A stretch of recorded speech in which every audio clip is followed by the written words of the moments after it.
Hi, welcome to Pennsylvania Newsmakers, and thanks for watching. Well, local government, not a topic we always deal with, but there's some big changes brewing around the state. We're going to talk about that. And then Tim Potts from Democracy Rising. Reform in the Pennsylvania legislature, is it likely to occur?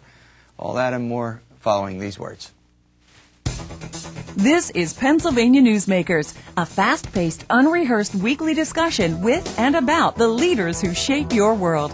And now, here's your host, Terry Madonna.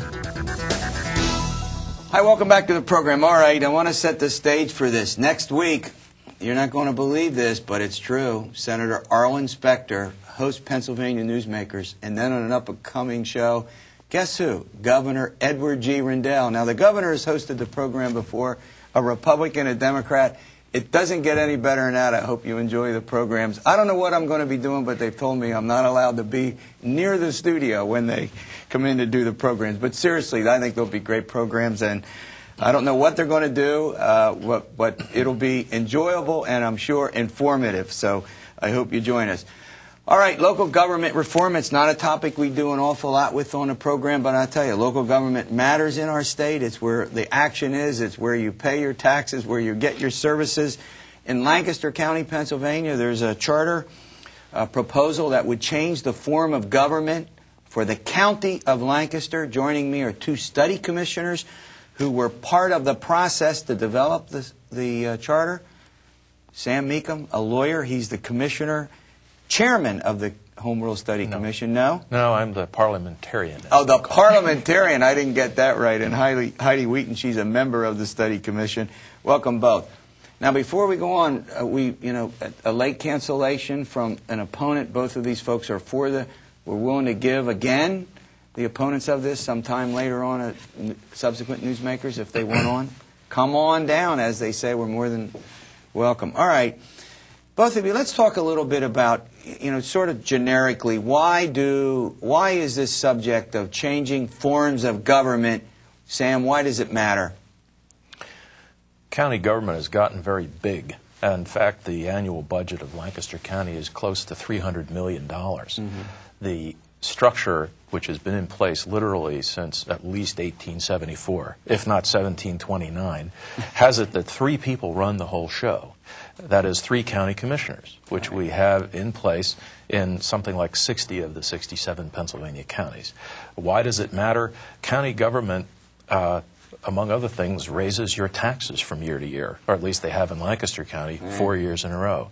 They also increase debt, the debt limit. Mm-hmm. There is a state debt limit, which we're fortunately not quite bumping up against, but county debt literally quadrupled between 1997 and 2006. Mm-hmm. A lot of these things are invisible to your average person.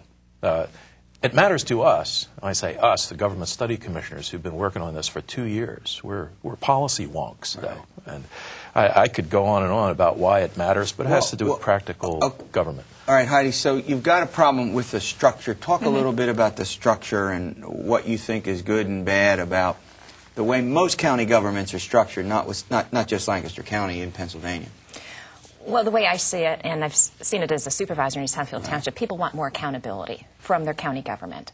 And right now we have 3 county commissioners and a panel of elected row officers. Yeah. And there's been decisions in the past that people have been unhappy about, but a lot of decisions happened without even public input. And we saw this as an opportunity to have more accountability at the county government level, consolidate row officers, because there's been efficiencies through computerization of records, and we felt that we could really have more qualified people handle more responsibility and combine offices and actually pay them a little bit more to do that. So overall, we wanted to have a structure that would have 5 county commissioners as opposed to 3. So you get more accountability that way. Right, more representation, certainly when you have 5. And then what about all these about all these officers that I think Harry Truman once said when he was campaigning in the state, I won't use these exact word, what the heck is a prothonotary. Do I have that right? Or am I right about yes. that? I thought that was made up, but he almost certainly said that. He actually said that. So go ahead. You wanted to add? Well, the row officers, some of them have functions that simply don't lend themselves to elected positions. In effect, they have no policy-making authority. So we're electing people who implement policy rather than who make it. We're not trying to radically limit the size of government by changing this, because we have increased the number of county commissioners by 2. But it's an efficiency of structure that would, we think, promote, as Ms. Wheaton says, accountability. Well, let's go. I mean, so you've got, it seems to me, you know, in this debate, you kind of have a whole bunch of issues, but for government itself, it boils down to structure and then powers. Now, under home rule, that would increase the power of local government to sort of be free from, if that's the correct way to put it, from state government controls. In other words, it would give local government more authority to act independently from state government. Yes or no? It does in some respects. Right now, we have a county controller's position that's been vacant. There's been an acting controller. But as of today, almost 9 months later, we still have an acting controller because the governor won't appoint anybody. Under Home Rule Charter, we would have had an appointment probably within 30 days of the vacancy occurring. I mean, we still don't know when the position's going to be filled. So that's one example. So you're saying that's one example, but wouldn't Home Rule reverse the normal relationship between the state and local governments? I mean, the normal relationship is local governments can only do anything that states governments say they can do. And it would reverse that by saying local governments can do anything they're not specifically prohibited from doing. So wouldn't that give you all more local folks more control over their local government, if I said that right? It's absolutely correct. In fact, that is the main theme of this whole process. And it's, if anything, a conservative point of view. The county started out as a home rule concept in 1729 when we broke away from Chester County. And yes, the presumption is that under a home rule charter, the county can do anything it's not specifically prohibited from doing. All right, we're doing something we don't often do. We're talking a lot about intricate issues in state government, or county government, local government. These are important topics. We'll be back with this and more after these words. This broadcast of Pennsylvania Newsmakers is presented by the Pennsylvania Chamber of Business and Industry, the statewide voice of business. This broadcast of Pennsylvania Newsmakers is presented by Pennsylvania Medical Society. Doctors and patients, preserve the relationship. And by the Pennsylvania Manufacturers Association. Business in Pennsylvania is our business. Hi, welcome back to the program with Sam Mecum and Heidi Wheaton. They're Home Rule Study Commissioners in Lancaster County. We're trying to talk about local government reform and options. Again, something we don't often do on the program. Heidi, let's turn to you. One of the, because Home Rule gives counties more flexibility, there are some powers that the county has. There's some changes it can make in the way in which it operates county government. And there's a couple I know that are in the charter. What is it that you think are important about that? Well, I think one of the most important, and the one I'm very excited about, is the fact that we've put initiative and referendum into the charter, because people want to have more citizen input into major decisions. And we've structured it so that if a group of citizens have an issue, they can submit a petition. If it has at least 2,300 signatures, it can become a ballot question that voters will vote on in the fall. And now, is that on any question of county government, any issue? Any issue that would be germane to county government. That's what I mean, yeah. There's no limit on it. We do limit any current budget year items. Oh, okay. So they certainly could put one on taxes if the rate of proposed tax increase would be over 7%, as an example. But the bigger point is, I mean, just sort of generically, is that right now county government does not have the power to use initiative and referendum under the proposal here, and presumably, you know, any other home rule municipality, whether it be a township, a borough, let's say, or a city, and or now a county, would be able to give its citizens initiative and referendum. I mean, is that trying to broaden it? That's correct. All right, Sam, let's go to a tough question. One of the criticisms, and over the course of years, as counties and other municipalities have adopted home rule, are there 6 or 7 counties now? How many? Well, there are 6, not including 6. Philadelphia, which has its own form of home rule. And that was adopted after World War II. It's 1951. Been there. Yeah, I was going to say it's long time ago. So we've got 6 counties, and of course Philadelphia, which is a county operating under home rule. One of the criticisms as home rules evolved over the years has to do with taxes, that what home rule charters can do is to eliminate or remove the ban or the levels of taxation, meaning above which a county can't go, meaning you could tax up to a certain extent. Home rule gives, in many, at least in theory, the prerogative of a government to raise taxes to almost any level. How do you deal with that charge? I know that's been involved in these debates now for 30 years. Our charter would have built into it the ability to limit increases from year to year to a certain percent. The levels you're talking about currently under the county code, a Class 3 county, which Lancaster is, can't go higher than 25 mils. Right. 2A county, which is what happens when you get to the 500,000 level, which Lancaster will by the time the next census rolls around. And that's Allegheny County right now? Allegheny is its own separate animal, if you will. There's a Class 1, Philadelphia. I think 1A is Allegheny. Okay, I got it. And so forth. Okay. All right. Now, we are will be the same size as Montgomery and Bucks County by the time the 2010 census rolls around. The significance being a 2A county has a 40 mil cap or limit. But assuming that home rule has no 25 or 40 mil cap, Lancaster's current millage rate is 3.42. Yeah. So we're 8 times below the current So your point level is anyway. that you're not going to get to the limits in current law after the census, so the debate over rising taxes is an irrelevant... in my opinion, it's a red herring. Oh, it's a red herring, okay. That's the deliberate campaign to make people fear the charter on the theory that somehow home rule counties have higher taxes. Yeah. Well, they don't. The top 5 counties in Pennsylvania that have the highest per capita taxes are all non-home rule counties. Right. We have our own charts and graphs showing, based on research, which you have to do in the state library in Harrisburg, by the way, because a lot of this is not available online, the increase in the per capita tax in Lancaster County from 1978 to 2004 is substantially higher than the increase in taxes in the home rule counties. So it all depends on how you look at these numbers. Before I let you go, Heidi, let me ask you about these row offices. I mean, typically, if you want to, you take someone like prothonotary and clerk of courts and recorder of deeds and register of wills. I think I got most of them. These are all offices typically in county governments.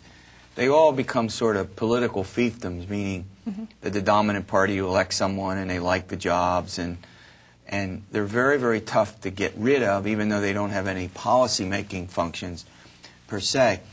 How much resistance do you think to change occurs because of sort of the institutionalization, of these offices politically? Not just about Lancaster County, but I know you've been studying other counties. What's your sense of that? Well, there's certainly the issue of patronage involved with some of these row offices. And in some cases, some of the row officers only supervise maybe 5 or 6 people. Yeah. So we saw a great opportunity to combine these offices and get more accountability and efficiency in the operation. And most businesses would do that. It just makes more sense. And like the clerk of courts prothonotary, they do essentially the same thing at filing court records. One is civil, one's criminal. So why not put that together? And get the efficiencies there. Well, look, thanks for coming in. This is a perfect segue. We're going to have Tim Potts on from Democracy Rising. He's one of the heads, maybe the most important reform group in the state. We're going to talk about change in the Constitution, constitutional changes in Pennsylvania, where I think you have to go back to 1873 before we've taken a look at all of state government. Tim Potts next. Back in a moment. This broadcast of Pennsylvania Newsmakers is brought to you by Pennsylvania Credit Union Association. Pennsylvania Credit Unions, where people are worth more than money. To find a credit union that is right for you, check out ibelong.org. And by the Energy Association of Pennsylvania, Pennsylvania's energy information source. This broadcast of Pennsylvania Newsmakers is presented by the State System of Higher Education. 14 state-owned universities. The state system is the largest provider of higher education in Pennsylvania. And by the Hospital and Health System Association of Pennsylvania, working towards a healthy Pennsylvania. Hi, joining me is Tim Potts from Democracy Rising. Tim has written and thought a lot about the reform in Pennsylvania. We not only have bonus gate, we have continuing problems with the way in which the legislature operates, with its transparency, its openness, with some of the internal operations. One big thing that Tim Potts has been arguing for, advocating for, is a total look at state government, how its parts work, who does what. We call that, what do we call that, Tim Potts? We call that a constitutional convention, Terry. Yeah, and you've been, particularly I think in the last year, focused more attention on that. Why do you think, I mean, tell our viewers, first of all, why is a constitutional convention even necessary? Well, the first thing is that the legislature has proven itself incapable of doing the kinds of reforms that we need to have done. Not just the reforms of the legislature, but the sort of reforms your guests were talking about earlier, in terms of helping small cities to prosper in today's environment. There are constitutional obstacles to the prosperity of small cities. Counties, initiative referendum, all those sorts of things that people want and people need to hold their government accountable. Well, let's go back to some specifics. I mean, if we just talk about, I mean, what kind of grade would you give? You know, we had this reform movement. It did a few things internally, but it doesn't look like it bit off sort of what I'd call do the heavy lifting. They didn't do much with lobbying reform. Is still weak. You can still give legislators any gift you want. They have to report them. And, of course, you can give any candidate as much money as you want, anytime you want, and they can spend it on almost anything they want. Do I have that about right? Pretty much, yep. Yeah. So, but nothing seems to get done about the major areas of reform that many reformers, you included, have written about and argued ought to be changed. Well, and it's not just the reformers.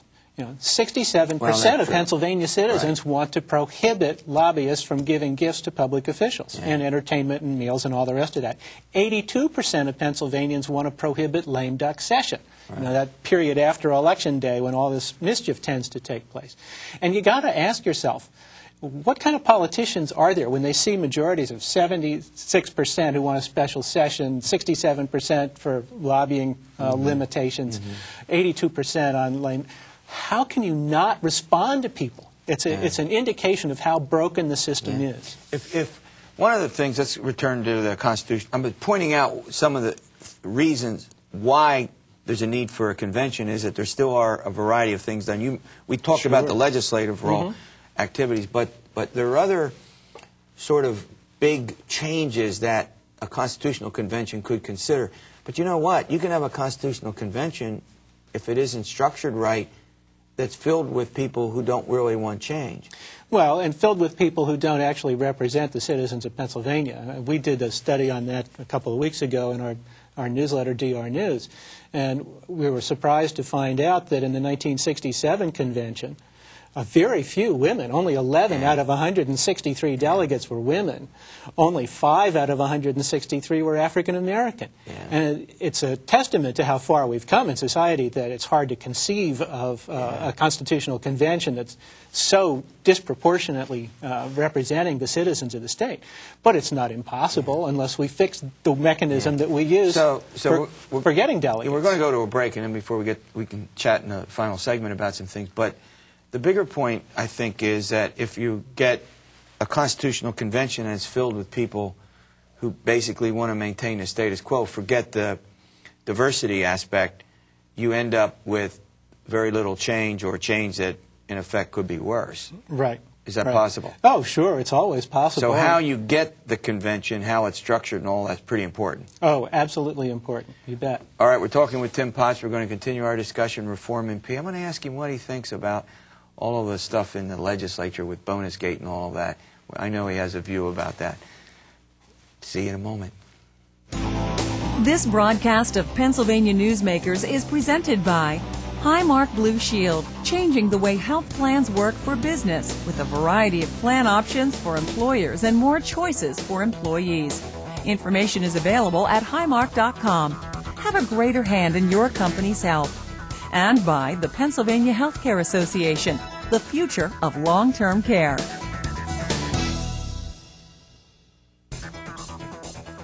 This broadcast of Pennsylvania Newsmakers is presented by Penn Future, where we believe that every environmental victory grows the economy, and by the Pennsylvania Cyber Charter School, bringing educational innovation and freedom to the children of Pennsylvania. Hi, welcome back to the program with Tim Potts from Democracy Rising. We're talking about a constitutional convention, some other reform elements. And Tim, one of the things that, you know, we've got the Attorney General. He's indicted 12 folks right now, Democrats, you know, some former members, current member, some staff people, all on the Democratic side. I'm not interested in that with you at the moment, but has that made it, do you think, is that helping to push the legislature to do any reforms, or do you think, like the pay hike, they'll tweak something and then move on? What's your sense about the urgency? Yeah. That's my question. You know, it's really hard to tell. I don't think the urgency is there like it was with the pay raise, but the drumbeat will go on. Yeah. I mean, these trials will take a year and a half, and it will constantly be in front of people that there's trouble in the Capitol, and we've got to do something about it. And if, in fact, we get around to indicting Republicans as well as Democrats, then nobody has any place to hide. Right. You know, right now the Republicans can sit back, and they're not taking advantage of this opportunity. And I suspect there's a reason for that, but who knows? You know. Yeah. But they can sit back and be quiet. I know if there are additional indictments, but you know, this legislature itself has been remarkably insulated from real change for a long, long time. Oh, yeah. Incumbent re-election rates, you know, until 2006, extraordinarily high. Do you get any sense internally that legislators are coming around to the need to do some of the things that that citizens want, that citizens and reformers want?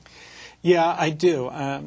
Again, it's still too much below the surface. And a lot of that has to do with leadership. If, for example, when the Democrats come back in September, we see Bill DeWeese being deposed as majority leader, that will embolden reformers in a way that they have not internally felt that they had the power to pursue different things. Okay. Well, look, thanks for coming on. Give us a quick update here. If things change, we'll have you back, and we're going to keep on this bonus gate. We've been doing a number of programs on. It's important to the voters, and they've told us that.